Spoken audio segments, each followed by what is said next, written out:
오늘은 잠언 17장 1절 한 절 말씀을 읽었습니다. 저자는 이것이 저것보다 낫다 이렇게 비교라는 수사법을 사용하고 있는데요. 이 수사법은 바로 앞인 16장에서도 여러 번 사용된 방법이기도 합니다. 흔히 낫다 격언이라고 불리우는 몇 구절을 제가 읽어드리죠. 잠언 16장 8절 적은 소득이 공의를 겸하면 많은 소득이 불의를 겸한 것보다 나으니라. 16절 지혜를 얻는 것이 금을 얻는 것보다 얼마나 나은고 명철을 얻는 것이 은을 얻는 것보다 더욱 나으니라. 19절 겸손한 자와 함께하여 마음을 낮추는 것이 교만한 자와 함께하여 탈취물을 나누는 것보다 나으니라. 32절 노하기를 더디하는 자는 용사보다 낫고 자기의 마음을 다스리는 자는 성을 빼앗는 자보다 나으니라. 이처럼 잠언에는 무엇이 무엇보다 더 낫다 이런 표현이 적지가 않습니다.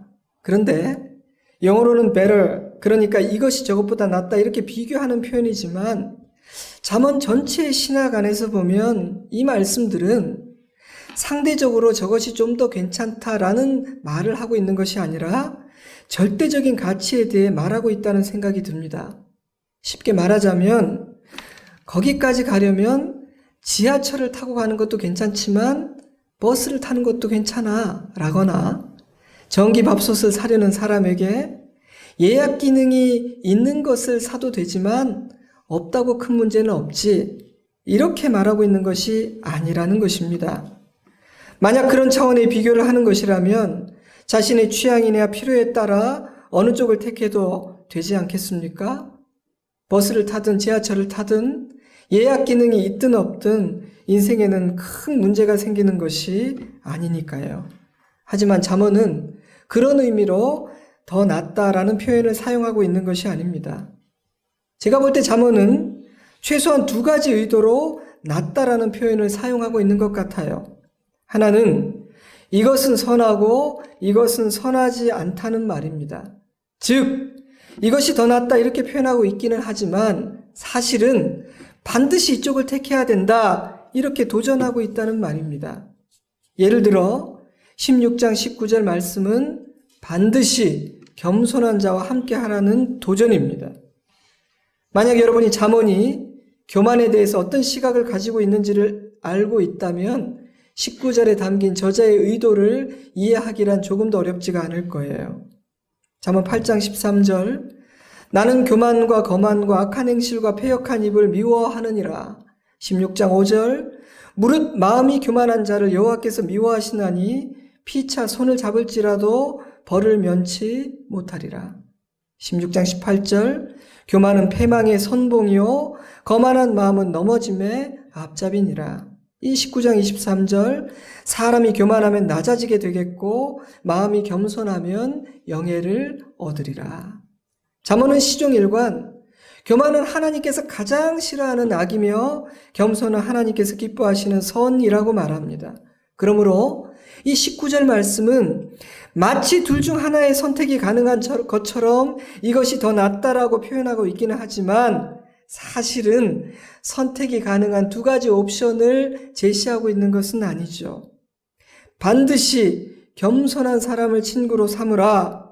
혹시라도 교만한 자가 나와 함께 탈취물을 나누자. 그러면 너도 부자가 될 수 있어. 라고 말한다 해도 절대로 그들이 있는 자리에 함께하고 그들과 어울려서는 안 된다라는 말인 것입니다. 또한 두 번째로 저자는 비교와 대조라는 수사법을 통해 독자들에게 우선순위의 문제, 즉 무엇을 먼저 구할 것인가, 무엇이 더 가치 있는가 라는 질문을 던지고 있습니다. 예를 들어 16절은 금과 은보다 먼저 지혜와 명철을 구하라는 교훈입니다. 물론 금과 은은 절대 소유해서는 안 되는 악한 것은 아니지만 지혜와 명철과 비교해보면 우선순위가 저 뒤로 밀린다는 것이죠. 16절이 말하는 금과 은은 우리의 생존에 꼭 필요한 일용할 양식을 넘어서는 그 이상의 것을 의미하기 때문에 있으면 좋겠지만 없으면 아쉬울 정도입니다. 그러나 지혜와 명철은 반드시 있어야만 하는 본질적인 것일 뿐 아니라 지혜와 명철이 없는 자, 그래서 금과 은을 다스릴 실력이 없는 사람에게 금과 은이 주어진다면 그것은 복이 아니라 화가 될 수도 있기 때문이죠. 이처럼 잠언의 저자는 독자들이 일상에 살면서 흔히 마주하게 되는 현실적인 것들을 비교하고 대조시킴으로 진짜 가치 있고 진짜 소중한 것이 무엇인지를 깨달아 그것을 추구하고 그것을 소유하게 되기를 바라고 있습니다. 오늘 읽은 17장 1절 말씀에도 나으니라 라는 표현이 등장하는데요. 제가 다시 읽어드리죠. 마른 떡 한 조각만 있고도 화목하는 것이 제육이 집에 가득하고도 다투는 것보다 나으니라. 다른 번역으로도 읽어드립니다. 마른 빵 한 조각을 먹으며 화목하게 지내는 것이 진수성찬을 가득히 차린 집에서 다투며 사는 것보다 낫다. Better a dry crust with peace and quiet than a house full of feasting with strife. 마른 떡과 제육, 그리고 화목과 다툼. 저자는 극단적으로 대조가 되는 표현들을 사용하고 있습니다. 이런 대조를 통해 우리에게 무엇을 말하고 싶은 걸까요? 저는 가정과 교회가 추구해야 되는 가장 중요한 가치가 무엇인지를 말하고 있다고 생각합니다. 그것은 바로 화목입니다. 모든 성도의 가정과 하나님이 아버지가 되시는 영적 가정인 교회가 추구해야 하고 소유해야 하며 누려야 하는 복이 무엇인가? 화목이라는 겁니다. NIV 성경은 화목이라는 단어를 peace and quiet, 그러니까 평화롭고 고요한 것이라고 번역했는데 원래 이 히브리어 단어가 평온함이라는 뜻을 가지고 있기 때문에 이 원어를 충실하게 잘 번역했다는 생각이 들어요. 그러므로 이 말씀은 가정과 교회라는 하나님의 공동체에서 가장 중요한 것은 식탁이 풍성하냐 아니냐가 아니라 화목하냐 아니냐, 원문에 충실하게 말씀드린다면 가정에 평화로움과 고요함이 있느냐 없느냐라는 바로 그것이라고 말하고 있는 것입니다. 바로 그것이 마른 빵 한 조각을 먹으며 화목하게 지내는 것이 진수성찬을 가득히 차린 집에서 다투면서 사는 것보다 낫다는 말씀의 의미입니다.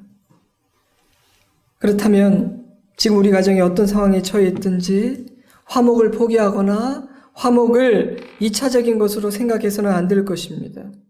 혹시라도 내가 이 가정의 화목을 깨는 역할을 하고 있다고 생각된다면 회개해야 합니다. 그리고 나를 통해 우리 가정에 화목 이루어 주시기를 소원하는 마음으로 기도하셔야 될 것입니다. 1절은요, 화목에 반대되는 개념으로 다툼이라는 단어를 사용하고 있습니다. 화목과 다툼 중에 뭘 선택해야 될까요? 너무 상식적이라서 제가 설명할 필요도 없을 것 같습니다. 결혼 예식을 치를 때 우리는 사랑의 서약을 합니다. 성찬 예식은 모든 성도가 예수 그리스도 안에서 하나가 되었음을 확인하는 예식입니다. 그러므로 우리는 다투기 위해서 가정을 이룬 적이 없고요. 우리는 다투기 위해서 교회라는 공동체에 모이는 것도 아닙니다. 그러므로 만약 우리 가정에 언제부터인가 다툼이라는 것이 빈번하게 일어나기 시작한다면 그런 현상을 굉장히 심각하고 진지하게 여겨야만 합니다. 왜냐하면 그것은 하나님께서 은혜로 선물하신 가정에 어울리지 않는 아주 이질적인 것이기 때문이죠. 때문에 할 수만 있다면 초기에 그 싹을 잘라내고 뿌리를 뽑아버리는 것이 좋습니다. 저는 무엇보다도 그 불화와 다툼의 원인을 정확하게 파악하는 것이 가장 중요하다고 생각합니다. 왜냐하면 진단이 잘못되면요, 처방이 잘못되거든요. 여기가 아픈데 이쪽에 써야 될 약을 쓰면 문제가 해결되지 않아요. 그러므로 만약 우리 가정에 무엇인가 삐걱거리는 일들이 일어난다면 도대체 그 뿌리가 어디에 있는지를 잘 파악해 볼 필요가 있습니다. 때로는요, 가족 구성원 중에 한 사람이 마음으로 때로는 행동으로 저지른 구체적인 어떤 죄가 가정으로 흘러 들어와서 가정을 삐걱거리게 만들 수도 있습니다. 그렇다면 죄의 싹을 뽑아내도록 해야겠죠. 기도해야 될 겁니다. 때로는 가족 구성원 중에 한 사람의 미성숙함이, 때로는 가족들 서로에 대한 잘못된 기대가, 또 때로는 치유되지 못한 과거의 상처들이, 근데 그 상처는요, 결혼하기 이전에 성장의 과정에서 받은 상처일 수도 있어요. 근데 그 상처가 치유되지 않은 두 사람이 만나 가정을 이루면 그것이 가정이라는 울타리 안에서 문제가 일어나는 경우가 많이 있는 것 같아요. 정확한 진단을 하고 그 다툼이라는 것이 우리 가정에 오래 존재하거나 더 자라지 않도록 하는 것은 굉장히 중요한 일입니다. 물론 쉽지는 않습니다. 화목을 지켜내거나 화목을 회복하기 위해서는 많은 시간이 필요하고 대가 지불도 필요하기 때문이죠. 하지만 우리 가정에 잊지 말아야 할 것이 있네? 언제 이런 것이 우리 가정으로 들어왔지? 라고 진지하게 생각하고 기도하고 고민하는 한 사람으로부터 가정의 변화는 시작된다고 저는 믿습니다. 하나님은 사랑하는 자녀들의 모든 가정이 화목하기를 바라시기에 그 한 사람을 통해 가정을 치유하시고 온전하게 하신다고 저는 믿고 있습니다. 오늘 이 자리에서 예배드리는 저와 여러분이 그 변화를 일으키는 한 사람이 되기를 바랍니다. 마른 떡 한 조각만 있고도 화목하는 것이 제육이 집에 가득하고도 다투는 것보다 나으니라. 마른 떡은 부족함과 가난을, 제육은 풍요로움과 부를 상징합니다. 그런데 잠언의 저자는 한 집에는 그 마른 떡조차도 한 조각밖에 없고 또 다른 집에는 제육이 가득하다고 말합니다. Full of feasting. 근데 더 놀라운 것은요, 제육이 가득한 집은 다투고 마른 떡이 한 조각밖에 없는 집은 화목합니다. 자, 여기서 잠깐 멈추고 제가 드리는 질문을 마음속으로 한번 생각해 보시기를 바라요. 만약 여러분이 이 두 집 중 하나를 택해야 한다면 여러분은 여러분의 가정이 어떤 가정이 되기를 원하십니까? 3번 없습니까, 목사님? 저는 제육이 가득한 화목한 집이 되기를 원하는데요. 이런 말씀 마시고요. 보기가 딱 두 가지밖에 없다면 이 17장 1절이 말하는 이 두 가지 집 중에 우리 가정이 하나의 가정이 된다면 여러분은 어떤 가정이 되기를 원하십니까? 그리고 그렇게 생각하시는 이유는 무엇인가요? 저자는 왜 이렇게 극단적인 두 상황을 비교하고 있는 것일까요? 가난은 선이며 부유함은 악이라는 말입니까? 부유하면 반드시 다투게 되니까 가난을 추구하라. 너희 그리스도인들은 가난을 추구하라는 뜻입니까? 그렇지는 않습니다. 왜냐하면 잠언은 가난은 화목을 보장한다거나 부유함은 반드시 불화를 낳는다고 그렇게 가르치고 있지는 않기 때문이죠. 우리는 가난 때문에 다투는 집도 보고 많은 재산 때문에 다투는 집도 보지 않습니까?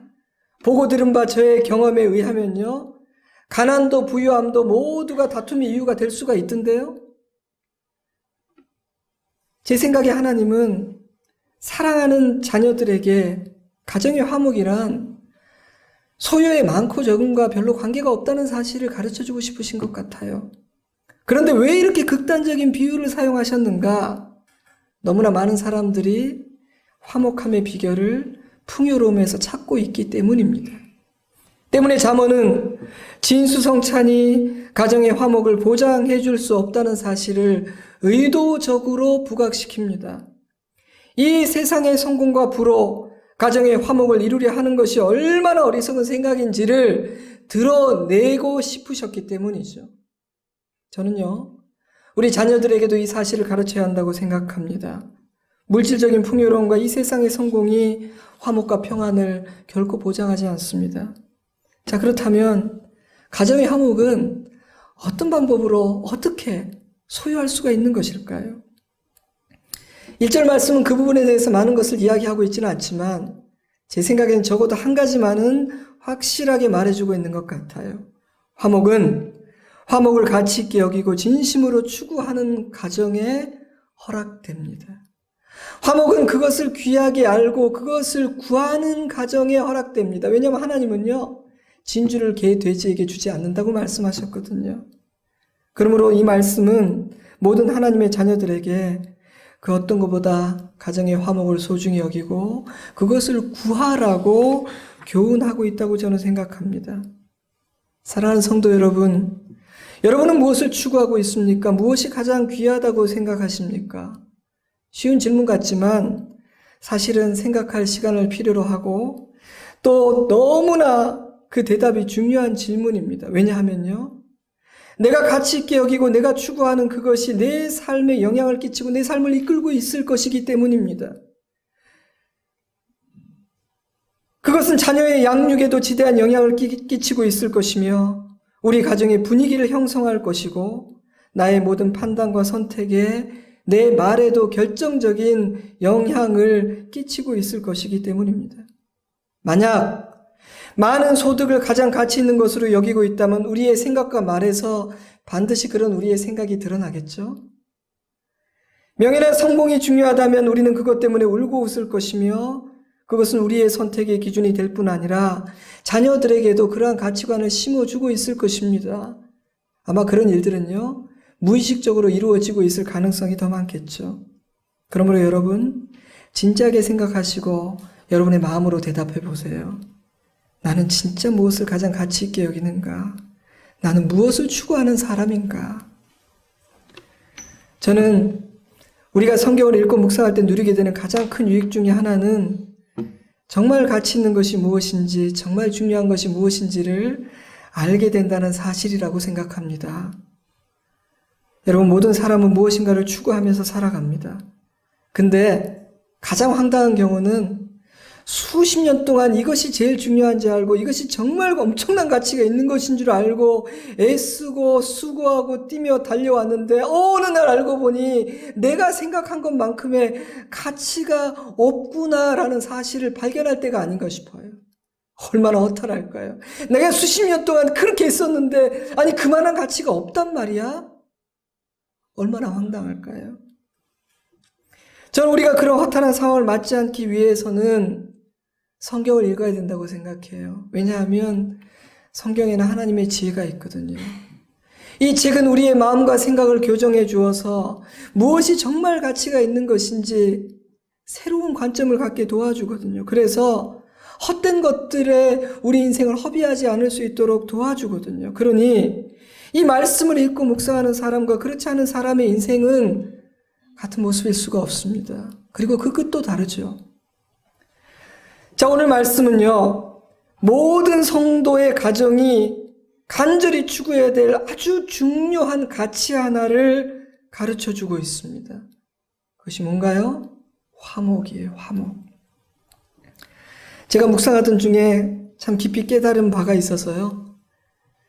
제가 근래 우리 가정의 화목을 더 중요하게 여기고 있고요. 우리 가정의 화목을 더 절실하게 추구하고 있습니다. 오해를 하지 마세요.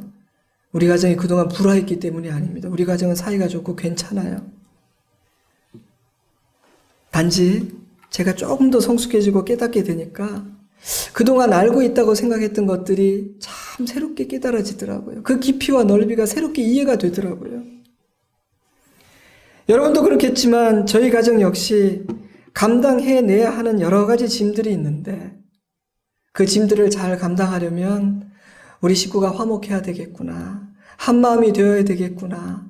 그리스도 안에서 똘똘 뭉쳐야 되겠구나 하는 생각이 들었고요. 그리고 가정의 화목을 이루는데 가장인 저의 역할이 가장 중요하다는 생각이 들어서 지금 어깨가 참 무겁습니다. 제가 참 가장이 중요한 사람이더라고요. 가장은 생계를 위해서 돈을 벌어오는 사람일 뿐 아니라 정말 가정의 화목을 이루어내야 되고 중심을 잡아야 되는 굉장히 중요한 사람이더라고요. 그러니까 여러분 가장들을 위해서 기도를 많이 해주셔야 돼요.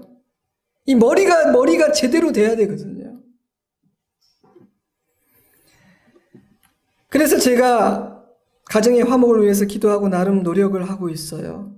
어떤 말과 행동을 할 때마다 이것이 우리 가정의 화목에 도움이 되는 것일까 이런 생각도 제가 하고요. 우리 가정의 화목을 위해서 이런 때는 어떻게 하는 것이 좋을까 이렇게 지혜도 구합니다. 화목을 추구하니 의식을 하게 되고요. 의식을 하니까 구체적으로 달라지는 부분들이 조금은 있더라고요. 물론 여러분, 적극적으로 불화와 다툼을 추구하는 과정이 어디 있겠습니까? 그러나 단지 다투지 않고 다툼을 피하는 것만으로는 부족합니다. 여러분, 오늘부터 적극적으로 화목을 추구하십시오. 좋으신 하나님, 다른 것은 부족해도 우리 가정에 화목만은 있기를 저는 간절히 소망합니다라고 기도하십시오.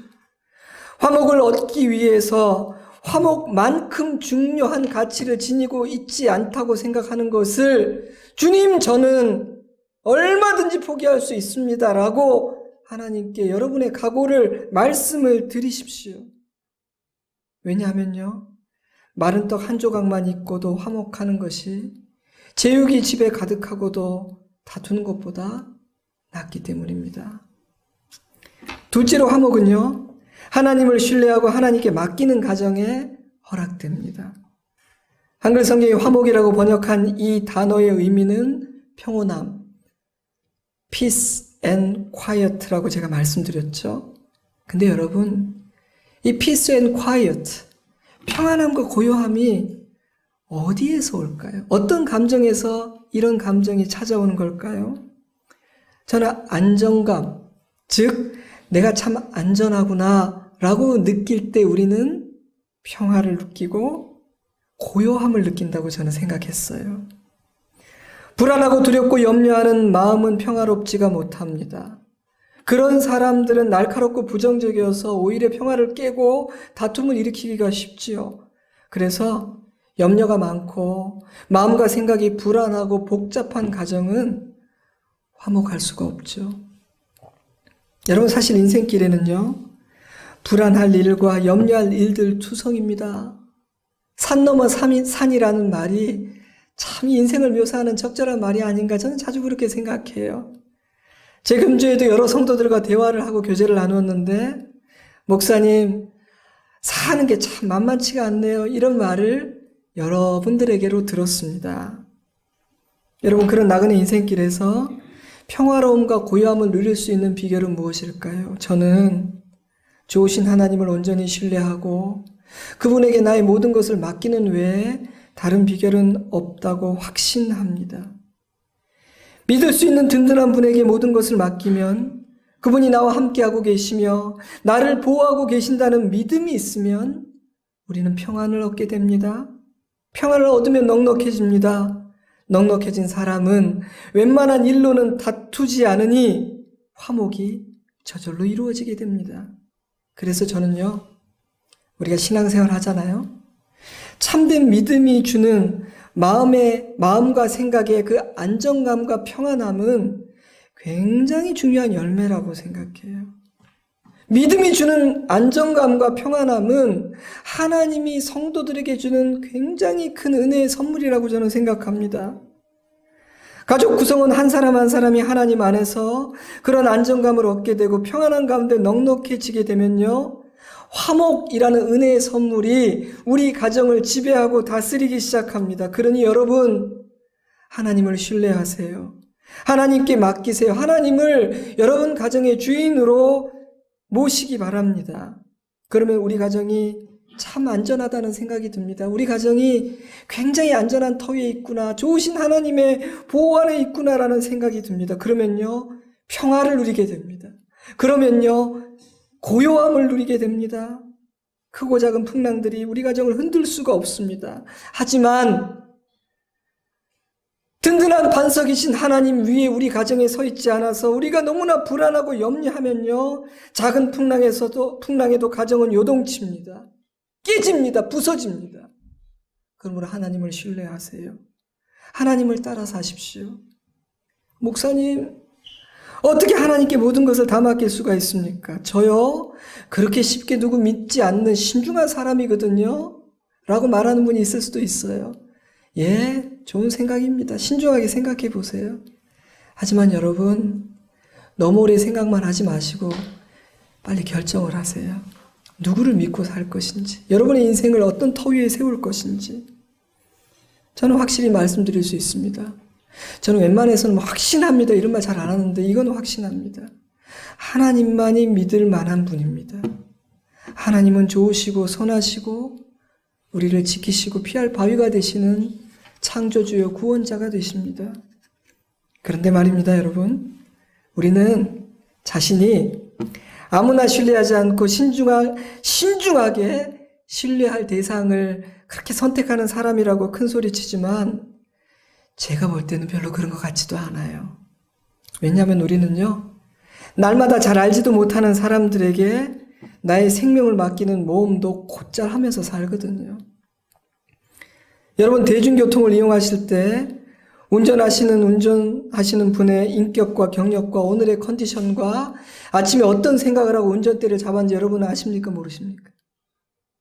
여러분, 식당에서 밥을 먹을 때 이 요리사가 정서적으로 제정신인지 오늘 어떤 컨디션과 어떤 기분으로 그 주방에 들어갔는지 여러분 얼마나 아십니까? 혹시 아침에 누군가에게 상처를 받고 세상에 분노가 일어 내가 오늘 확 뒤집어 보자 이런 마음을 가졌는지 안 가졌는지 여러분 아십니까? 여러분, 운전하실 때 옆차선을 달리는 사람이나 앞에서 달려오는 그 차의 운전사가 선을 지키고 신호를 지키고 중앙선을 넘어서 내 쪽으로 들이박지 않을 것이라는 것, 그의 심신이 건강하다는 것, 여러분 얼마나 알고 운전하십니까? 사실 우리는 잘 알지를 못해요. 그럼에도 우리는 그분들을 신뢰하며 나를 맡깁니다. 그뿐인가요? 때로 우리는 신뢰하지 말아야 할 사람을 신뢰하다가 다치기도 하는 어리석은 사람들입니다. 때문에 저는 우리가 누군가를 믿고 신뢰하는 일에 그렇게 신중한 것 같지는 않아요. 그런데 정말 아이러니는 무엇이냐 하면 그런 우리들이 정작 하나님을 신뢰하는 일에는 지나치게 신중하다는 것입니다.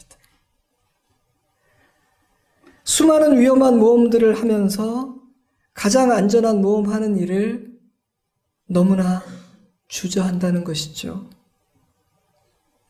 하나님은 선하시고 전적으로 신뢰할 수 있는 분이시다. 그 사실은 태양의 따스함이 피부에 느껴지는 것만큼 선명하며 그 사실을 수없이 경험하였음에도 불구하고 내가 여전히 하나님을 전적으로 의지하지 못하는 연약한 사람이라는 사실이 안타깝다. 믿음 없는 사람의 고백이 아닙니다. 하나님을 신뢰하기에 대단한 헌신을 하고 있는 분이 이런 글을 썼다는 사실이 제게는 참 위로가 되었어요. 야, 이 사람에게도 이게 쉽지는 않은 일이구나. 하나님만을 신뢰하고 사는 게 이 사람에게조차 쉽지 않은 일이니 내가 참 부족한 것이 당연하겠구나. 조금 위로를 받았어요. 어떤 부부가 모처럼 여행을 가게 되었는데 그 지역은 열기구를 타고 관광하는 것이 유명해서 모험을 해보기로 했습니다. 겁이 나기도 했는데 부부는 운전하시는 조종사를 믿고 용기를 내서 열기구에 올랐죠. 그런데 이 부부의 기대와는 달리 그는 음주운전을 여러 번 해서 면허가 취소되었기 때문에 어쩔 수 없이 열기구를 조종하고 있다고 고백을 했습니다. 게다가 한지도 얼마 되지 않았대요. 그 고백을 듣는 순간 그 여행은 공포 체험이 되었을 거예요. 잘 알지도 못하고 신뢰할 수도 없는 연약한 기반 위에 우리는 우리의 삶을 세우기도 하고 날마다 아주 위험한 모험을 하기도 합니다. 하나님은 그런 인생을 향해 든든한 반석이시며 피할 바위가 되신 하나님 위에 우리의 가정을 세우라고 말씀하십니다. 사랑하는 성도 여러분, 여러분은 누구를 신뢰하고 누구에게 여러분의 삶을 맡기셨습니까? 여러분의 가정은 어떤 기초 위에 세워져 있다고 생각하십니까? 오직 든든한 기초만이 우리 가정의 평안함과 고요함을 선물한다는 것을 잊지 마시기 바라요. 마지막 셋째로 화목은 감사하는 가정의 허락이 됩니다. 저는 감사는 화목의 뿌리이고 화목은 감사의 열매라고 생각합니다. 마른 떡 한 조각만 있으면서도 화목할 수 있는 이유는 그 마른 떡 한 조각이 진심으로 감사하기 때문이겠죠. 제육이 가득한데도 매일 다투는 이유는 그 진수성찬이 별로 감사하지 않기 때문일 거예요. 빌립보서는 기쁨의 책이라는 별명을 가지고 있습니다. 하지만 그 편지를 쓰고 있는 바울의 상황은 그렇게 좋지가 않았습니다. 감옥에 갇혀 있었고 비난과 모함을 받는 처지였으니까요. 하지만 그에게는 기쁨이 충만했습니다. 바울의 비결을 들어볼까요? 내가 궁핍함으로 말하는 것이 아니니라. 나는 어떠한 형편에서든지 나는 자족하기를 배웠노니 나는 비천에 처할 줄도 알고 풍부에 처할 줄도 알아. 모든 일, 곧 배부름과 배고픔과 풍부와 궁핍에도 처할 줄 아는 일체의 비결을 배웠노라. 그의 비결은 감사였습니다. 저는 이 고백을 들으면서 바울은 마른 떡 한 조각만을 가지고도 가정의 화목을 만들어낼 수 있는 그런 사람이었겠네 라는 생각이 들더라고요. 감사는 화목의 뿌리이며 화목은 감사의 열매입니다. 그러므로 감사가 결핍되고 감사를 찾아보기 어려운 가정은요, 화목할 수가 없어요. 한번 그런 가정이 있으면 한번 저에게 소개 좀 해주십시오. 전혀 감사가 없는데 이 가정 너무 화목합니다. 연구를 좀 제가 해봐야겠어요. 근데 감사는요, 형편이 나아지고 더 풍성해진다고 해서 감사도 풍성해지는 것이 아니에요. 제육이 가득한 집에는 감사가 없었고 마른 떡 한 조각을 가진 집에는 감사가 있지 않았습니까? 저는 감사의 깊이와 넓이는요, 우리의 관점과 가치관이 바뀔 때 깊어지고 넓어진다고 생각해요. 근데 그런 변화는요, 우리가 막 애를 쓰고 감사 세미나 듣는다고 되는 것이 아니라 하나님의 놀라운 은혜와 사랑이 우리의 마음을 어루만지고 치유하고 우리의 더러운 것들을 벗겨주시고 하나님의 사랑이 우리를 사로잡을 때에만 일어납니다. 하나님의 은혜와 사랑이 우리를 사로잡을 때 비로소 우리는 무엇이 가치 있고 무엇이 가치 없는지에 대한 관점이 바뀌게 돼요. 그래서 저는 그런 표현도 써봅니다. 하나님의 사랑이 우리를 사로잡으면 우리가 끼고 있던 안경을 벗기시고요, 하나님의 관점으로 세상을 보는 새로운 안경을 다 끼워줍니다. 근데 그 안경을 끼고 보면 예전에 내가 평가하고 가치를 매겼던 거하고 틀려요. 그래서 제가 어떤 책에서 그런 글을 읽은 기억이 납니다. 상점에 가격표가 물건마다 붙어 있는데 하나님을 알고 나면 그거 다 떼어내고 가격표를 바꿔 붙이게 된다는 거예요. 가치가 달라지니까요. 그래서 감사도 바뀝니다. 관점이 바뀌면 진수성찬이 있던 마른 떡 한 조각이 있던 화목을 잃어버리지 않을 수가 있습니다. 미국 테네시주 내시빌에서 태어나 다복한 가정에서 사랑을 듬뿍 받으며 자란 KT 데이비스에게 그런 일이 일어났죠. 예수님을 만나고 예수님의 사랑이 그녀의 마음에 가득 차게 되자 그녀는 자신이 전혀 상상조차 하지 못했던 삶으로 이끌려 가게 됩니다. 방금 말씀드린 것처럼 세상의 모든 것의 가치를 평가하는 기준이 완전히 달라졌기 때문입니다. 그래서 그녀는 고등학교를 졸업하고 대학에 진학하기 전 1년간의 삶을 하나님께 드리기로 결심하게 되죠. 부모님과 친구들은 KT가 너무 많은 것을 포기했다고 생각하고 걱정을 합니다. 하지만 KT는 이제야 진정으로 가치 있는 것을 알게 되었다고 생각했죠. 인터넷에 들어가서 고아원이라는 단어로 자원봉사할 기회를 찾고 여기저기에 이력서를 보냈는데 가장 먼저 소식이 왔던 곳이 우간다에 있는 어떤 고아원이었어요. 그래서 그는 방학을 이용해서 3개월 정도를 먼저 한번 봉사해 봐야겠다 하는 마음으로 2006년 12월 우간다로 향하는 비행기에 몸을 싣게 됩니다. 아빠는 더 극렬히 반대했고 엄마도 극렬히 반대했는데 이 첫 여행 때 엄마가 따라갔어요. 안심이 되지 않아서. 근데 그 3주간 동안 KT는 우간다와 사랑에 빠져버리고 맙니다. 그리고 설득하기 위해 갔던 엄마도 그 일의 가치에 마음을 들여버리게 되죠. 봉사를 마치고 마지막 학기를 마무리하기 위해 미국으로 돌아온 그녀에게는 온통 우간다와 그곳의 아이들 생각뿐이었습니다. 그곳에서 살았던 그 3주간의 삶이 그게 진짜 삶이야 라는 생각이 떠나질 않았습니다. 그래서 그녀는요, 고등학교를 졸업하고 다시 우간다로 돌아갔죠. 아이들을 입양하고 교육하고 후원하며 1년을 보냅니다. 그 1년 동안 많은 아이들이 KT를 엄마라고 부르게 되고 동네 어른들도 가게 점원도 선생님도 마을의 의사도 그녀를 엄마라고 부르게 되죠. 학교를 갔다가 우르르 집으로 돌아오는 아이들은 엄마 엄마 크게 외치고요. 아침에 눈을 뜨면 그녀의 귀에 대고 조그만 어린이들이 엄마라고 속삭이고, 좋은 일이 있든 슬픈 일이 있든 아이들은 엄마에게 달려와 엄마를 찾습니다. 겨우 20살밖에 되지 않은 어린 케이티는 그렇게 많은 우간다 아이들의 엄마로 1년을 보낸 후에 잠깐 미루어 두었던 대학에 진학하기 위해 다시 미국으로 돌아오죠. 미국으로 돌아온 그녀의 삶은 어땠을까요? 모든 것이 풍요로운 나라에서의 삶은 행복하고 즐거웠을까요? 아니요. 모든 것이 너무 불편했다고 합니다.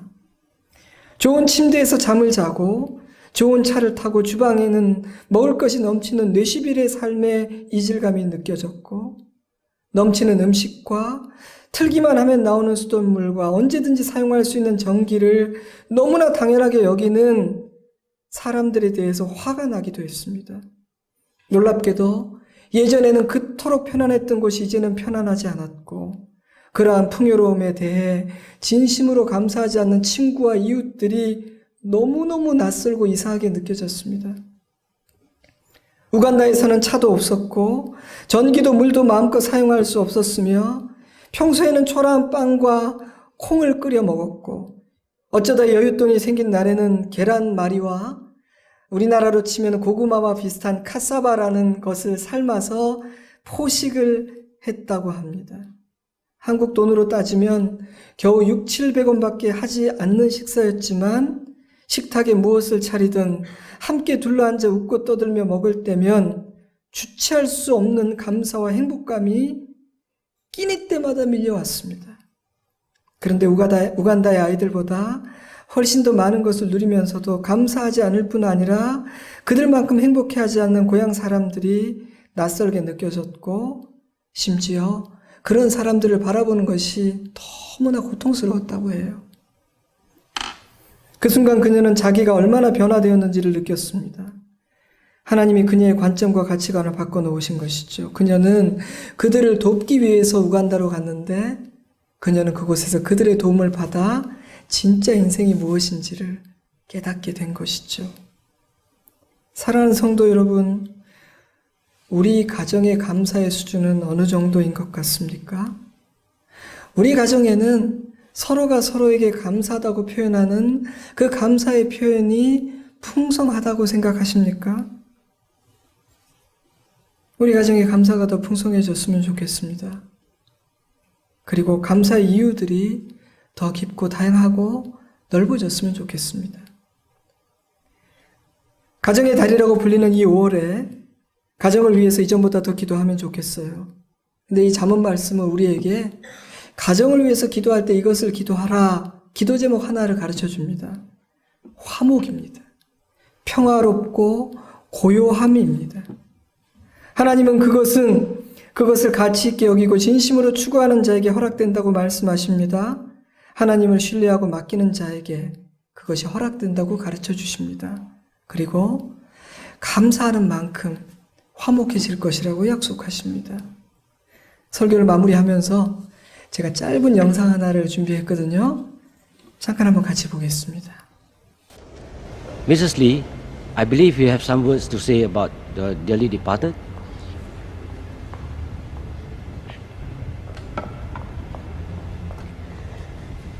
I'm not going to sing praises for my late husband. Not today. Neither am I going to talk about how good he was. Enough people have done that here. Instead, I want to talk about some things that will make some of you feel a bit uncomfortable. First off, I want to talk about what happened in bed. Ever had difficulty starting your car engine in the morning?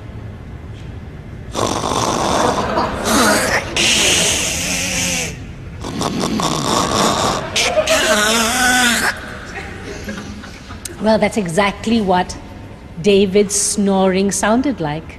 But wait, snoring wasn't everything.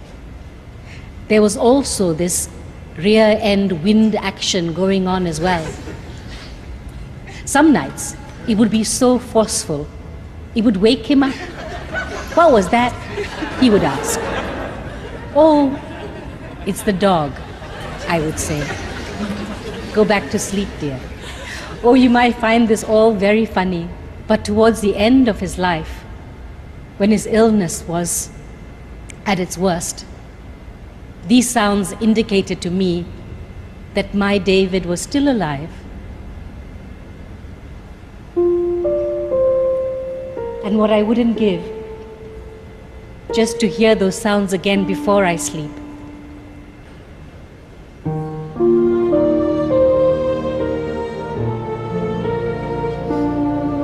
In the end, it's these small things that you remember, the little imperfections that make them perfect for you.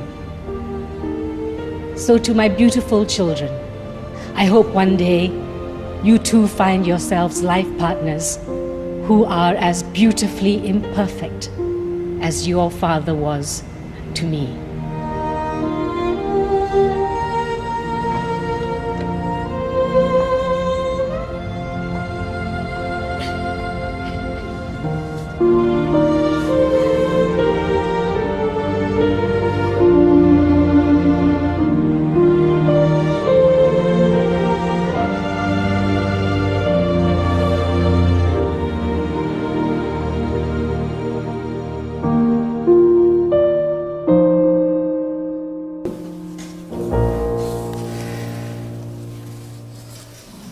저는 저희 가정이 화목하기를 기도합니다.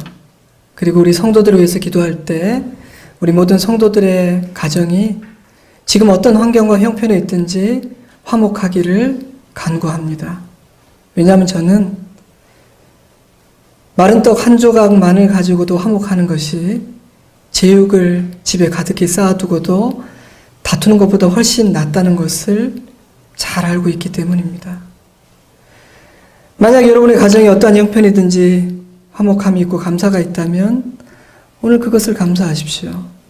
하지만 우리 가정에 그것이 부족하구나. 왜 나는 그것을 소중하게 여기지 않았지? 그리고 왜 그 화목을 엉뚱한 세상의 것들을 통해서 화목을 얻을 수 있다고 생각했을까? 라고 생각된다면 하나님 앞에 마음을 바꾸고 기도해 보십시오. 특별히 저는 오늘 가정의 화목은 평화로움과 고요함은 감사가 풍성한 가정에 허락된다고 말씀드렸습니다. 가족끼리 감사하다는 말 하는 게 오히려 더 부끄럽고 쑥스러워서 못하기도 하는 것 같아요. 특히 옛날 어른들은 그런 말씀 하셨죠. 말해야 하나? 예, 말해야 합니다. 그러므로 오늘 우리 주일학교 친구들도 같이 예배 드리는데 엄마 아빠에게 감사하다고 꼭 고백을 하세요. 꼭 그렇게 하세요. 그리고 엄마 아빠는 자녀들에게 내 아들이 되고 내 딸이 되어 주어서 고맙다고 말을 하십시오. 부부는 서로에게 고맙다고 한번 표현을 해보십시오. 하나님께서 우리 가정에 평화로움과 고요함을 선물해 주시기를 소원합니다. 구하면 주시겠다 약속하셨으니 이 좋은 것을 간절히 구하는 주의 가정마다 화목을, 평화를, 고요함을 허락하실 줄 믿습니다. 같이 기도하겠습니다. 여러분, 오늘은 우리 각자의 가정을 위해서 기도했으면 좋겠습니다. 여러분의 가정의 상황과 형편은 여러분이 제일 잘 아시죠? 여러분의 가정을 위해서 기도하세요. 그리고 혹시 떠오르는 가정이 있습니까? 내가 이 가정을 위해서 꼭 기도해주고 싶다 하는 가정이 있습니까? 그러면 우리 오늘 이 말씀 기억하면서 이 말씀이 내게 주신 교훈을 붙들고 기도했으면 좋겠습니다. 우리 같이 잠시 기도드립니다. 아버지 하나님, 아버지 하나님,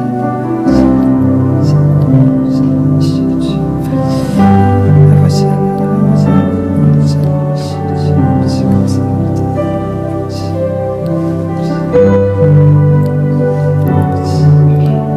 감사합니다. 좋으신 하나님 감사합니다. 완전하지 못하고 모난 것이 있는 가정이지만 가정은 은혜의 선물임이 분명함을 아버지 앞에 고백합니다. 아버지, 오늘 이 말씀 앞에서 다짐하고 소원합니다. 화목한 가정으로 만들겠습니다. 여호와의 샬롬과 하나님 안에서의 고요함이 있는 가정으로 그렇게 세우겠습니다. 제가 그 일을 하겠습니다. 제가 그것을 위해 기도하고 헌신하겠습니다. 주님, 우리의 기도를 들으사 사랑하는 주의 성도들, 그 백성들의 가정에 화목을 허락하여 주시옵소서. 주님, 간구합니다. 우리의 자녀들이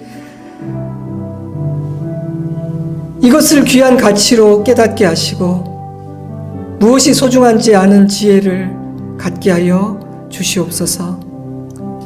주님, 주일이 되면 하나님을 아버지라 부리는 지체들 모여서 이렇게 함께 예배드릴 수 있음도 감사합니다. 오늘 남은 시간 우리 모두의 즐겁고 풍성한 가족의 교제 되게 하실 줄 믿고 감사하며 예수님 이름으로 기도드리옵나이다. 아멘. 우리 다 같이 자리에서 일어나시고요. 우리 마지막 찬양 함께 하나님께 드리겠습니다.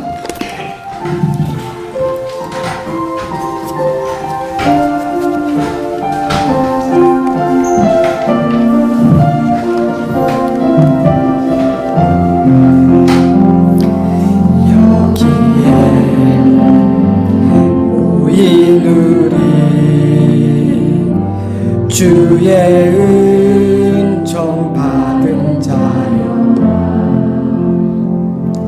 주께서 이 자리에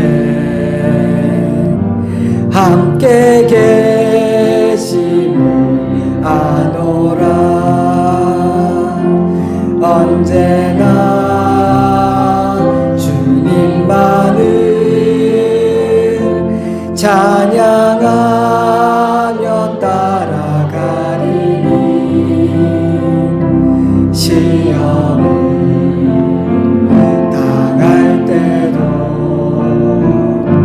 죄날 계심을 믿노라. 이 믿음도 굳세라. 주가 지켜주신다.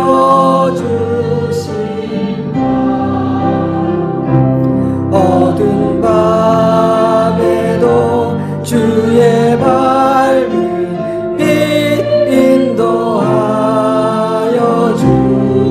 주신다. 주님이 뜻하시니 헤아리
마지막으로 이 믿음도 굳세라.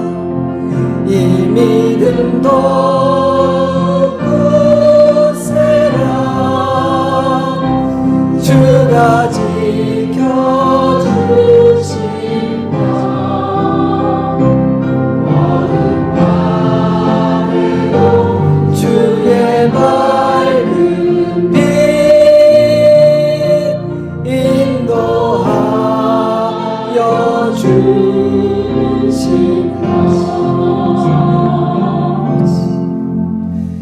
지금은 우리 구주 예수 그리스도의 은혜와 어두운 밤에도 밝은 빛을 비추어 우리 가정의 앞길을 인도하시고 모든 악으로부터 보호하시는 하나님 우리 아버지의 깊고 넓은 사랑하심과 성령 하나님의 능력과 은혜의 역사하심이 다른 것 잃어버리더라도 화목만은 놓치지 않겠습니다. 다른 것 좀 부족하더라도 여호와 하나님의 샬롬, 그 평화로움과 고요함이 우리 가정에서 사라지지 않기를 소원합니다. 기도하고 다짐하는 사랑하는 주의 백성들과 그 가정 위에, 우리 좋은 씨앗교회와 열방의 교회들 위에, 그리고 이 나라의 민족 위에 이제로부터 영원토록 함께 하시옵기를 간절히 축원하옵나이다. 아멘.